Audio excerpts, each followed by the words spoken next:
பலவந்தமாக தகனம் செய்யப்பட்ட ஜனாசாக்களின் விவரம் விரைவில் என்பதாக தமிழன் பத்திரிகையில் ஒரு செய்தி இன்று தினம் முக்கியமாக இடம்பெடுத்திருப்பதை காணலாம். கொரோனா தொற்று பரவல் காலத்தில் உயிரிழந்த முஸ்லிம் ஜனாசாக்களை பலவந்தமாக தகனம் செய்தவர்களின் பெயர் விவரத்தை விரைவில் வெளியிடக்கூடியதாக இருக்கும் என்றும், பாதிக்கப்பட்ட மக்களுக்கு அதிகபட்ச நிதியை பெற்றுக் கொடுக்க நடவடிக்கை எடுக்கப்படும் என்றும் அமைச்சரவை பேச்சாளர் ஜாசித் அவர்கள் நேற்று தினம் அரசாங்க தகவல் திணைக்களத்தில் இடம்பெற்ற வாராந்த ஊடக சந்திப்பில் இந்த விடயங்களை சுட்டிக்காட்டியிருப்பதாக அந்த செய்தி இடம்பெடுத்திருப்பதை நாங்கள் காணக்கூடியதாக இருக்கிறது. எனவே கொரோனா காலத்தில் எழுந்த முஸ்லிம் ஜனாசாக்களை பலவந்தமாக தகனம் செய்யப்பட்ட விடயத்துக்கு ஏற்கனவே பாராளுமன்றத்தின் நிலைப்பாட்டை முன்வைத்திருக்கிறோம். இந்த விடயம் தொடர்பாக நீதிபதிக்கும் அறிவித்திருக்கின்றோம்.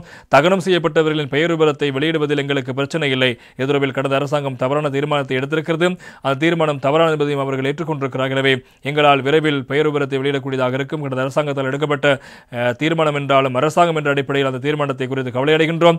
எதிர்காலத்தில் இதுபோன்ற சம்பவங்கள் இடம்பெறாமல் இருக்கும் வகையில் செயலாற்றுவோம். அதே போன்று பாதிக்கப்பட்ட அந்த மக்களுக்கு அதிகபட்ச நிதியை பெற்றுக் கொடுக்க நடவடிக்கை எடுக்கும் என்பதாக நேற்று தினம் அமைச்சர் அவர்கள் தெரிவித்த கருத்து முக்கியமாக இருப்பது நாங்கள் காணலாம்.